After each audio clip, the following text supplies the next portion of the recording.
Hello guys, welcome to Kaushik knowledge hub second. आज की हमारा जो टॉपिक है वो है लोकतंत्र को सफल बनाने की जो परिस्थितियाँ है वो क्या है।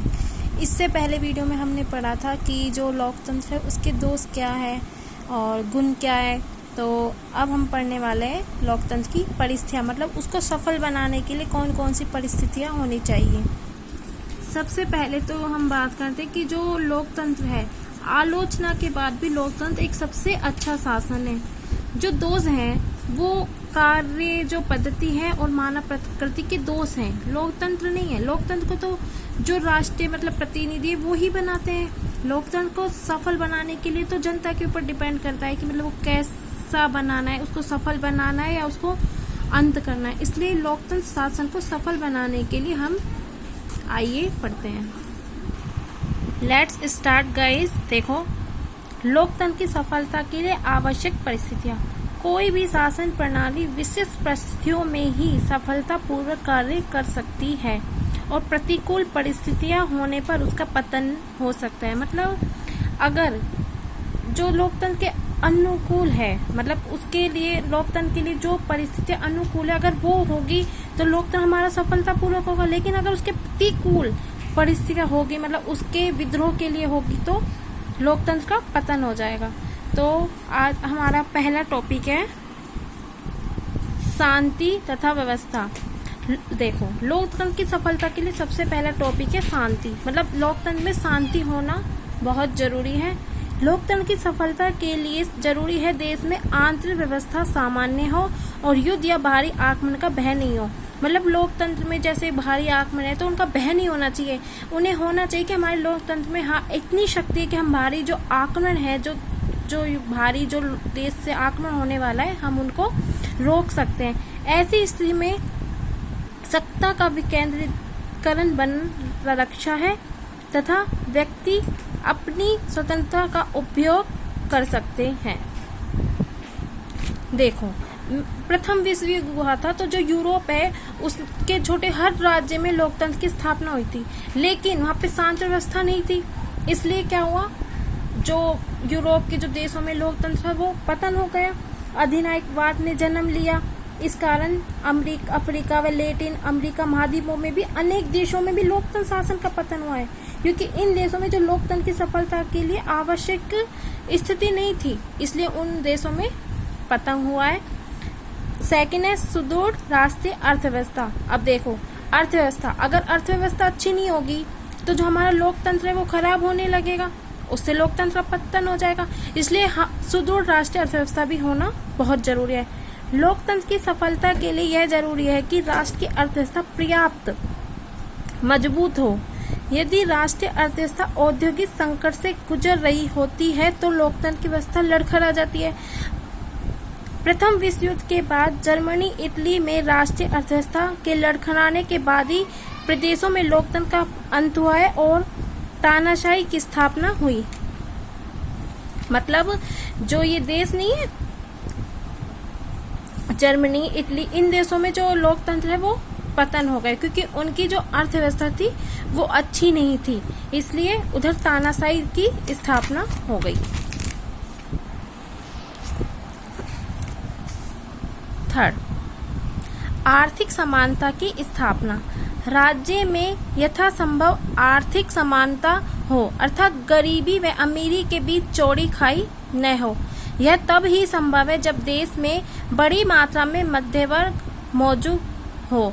हाब्स जो वैज्ञानिक है उनका कहना है कि धनिकों का धन और निर्धनों की गरीबी वो लोकतंत्र का पतन का सबसे महत्वपूर्ण कारण है। क्योंकि धन की मात्रा हो, जो धन मतलब जो धनी व्यक्ति है तो उसकी ही चलेगी, तो गरीबों का तो कोई देख रेख होगा ही नहीं। तो उससे हमें है कि जो आर्थिक समानता है वो लोकतंत्र में बहुत जरूरी है। इसलिए आर्थिक समानता स्थापना लोकतंत्र के लिए बहुत आवश्यक है। सामाजिक न्याय की स्थापना। अब देखो, सामाजिक न्याय मतलब धर्म, जाति, भेदभाव पे किसी भी इंसान के साथ, जो कोई राह चलता व्यक्ति भी, उसके साथ किसी भी प्रकार का भेदभाव ना हो, तो ही सामाजिक न्याय की स्थापना लोकतंत्र में की जा सकती है। लोकतंत्र लोकतंत्र की सफलता के लिए जरूरी है कि व्यक्तियों के बीच धर्म, जाति, भाषा, रंग, नस्ल, लिंग, जन्म आदि के आधार पर भेदभाव न किया जाए।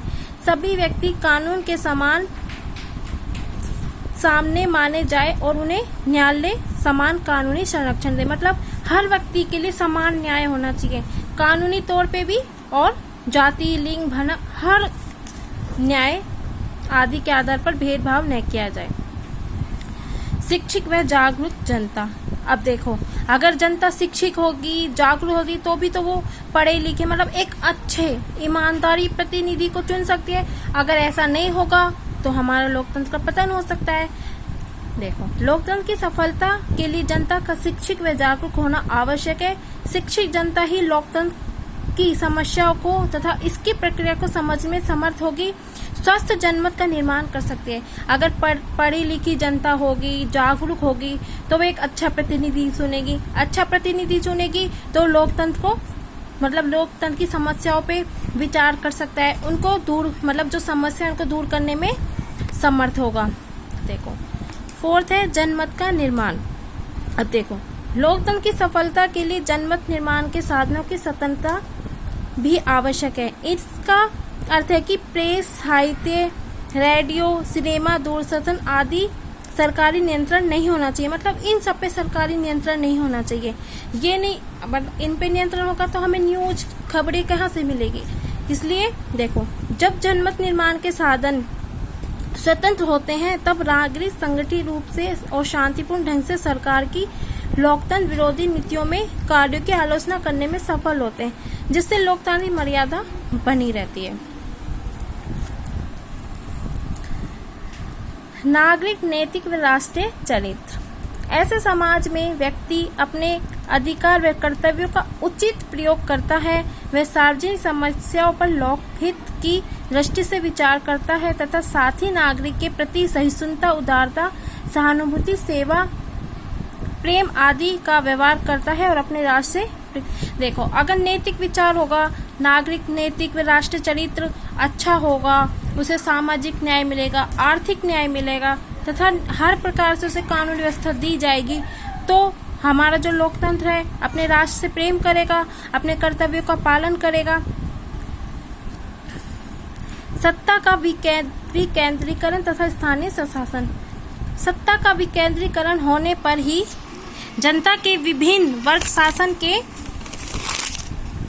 कार्यों में भाग लेते और लोकतंत्र को सफल बनाते। मतलब अगर सत्ता विकेंद्रीकरण होगी तो नागरिकों को सही शिक्षा मिलेगी, तो वो भाग ले सके, जो सरकार के जो शासन कार्यों है उसमें भाग ले सकेंगे रुचिपूर्ण। नागरिक स्वतंत्रताएं। लोकतंत्र सीमित शासन सिद्धांत का मान्यता है, जिसका अर्थ है कि संविधान द्वारा नागरिकों को मौलिक स्वतंत्रताएं प्रदान की जानी चाहिए। जैसे मौलिक अधिकार है, मौलिक कर्तव्य है। अब जैसे 2000 देखो, जो 10 कर्तव्य थे, अब 2002 में एक मौलिक कर्तव्य और जोड़ा गया है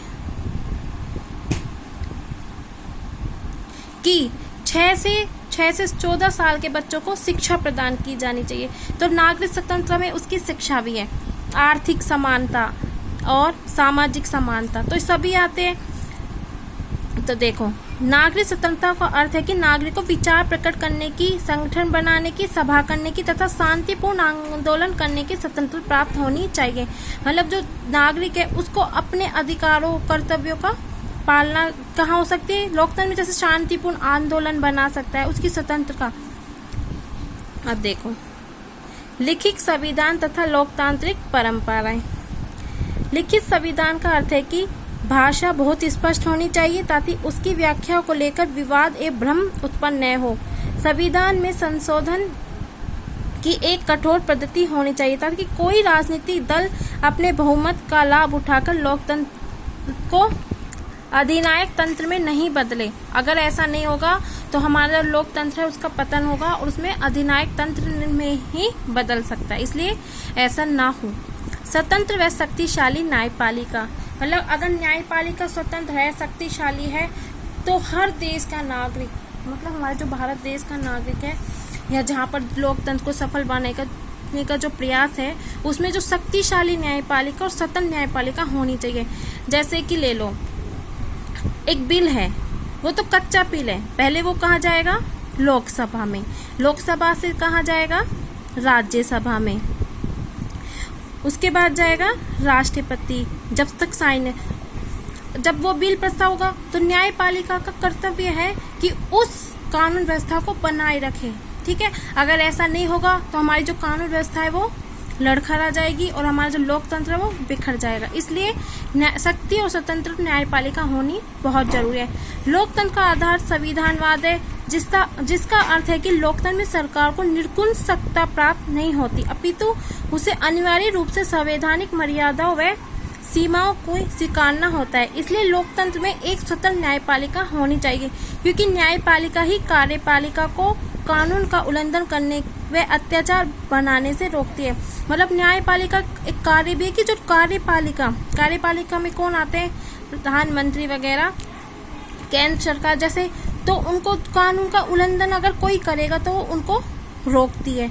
इसलिए हमारी स्वतंत्र व शक्तिशाली न्यायपालिका भी होनी चाहिए। योग्य व निष्पक्ष कर्मचारी तंत्र। देखो, लोकतंत्र की सफलता के लिए जरूरी है कि कर्मचारी तंत्र न केवल प्रशासनिक दृष्टि से अपने कार्य में कुशल होना चाहिए, अपितु उसे आम जनता के लिए भी सेवा भावी भी होना चाहिए।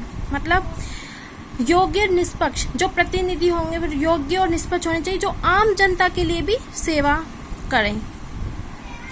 स्वस्थ व सुसंगठित दलीय व्यवस्था लोकतंत्र की सफलता के लिए राजनीतिक दलों, नीतियों, कार्यक्रम एवं निष्ठा पर निर्भर करती है। लोकतंत्र की सफलता के लिए जरूरी है कि राजनीतिक दलों का निर्माण स्वस्थ आधार पर हो।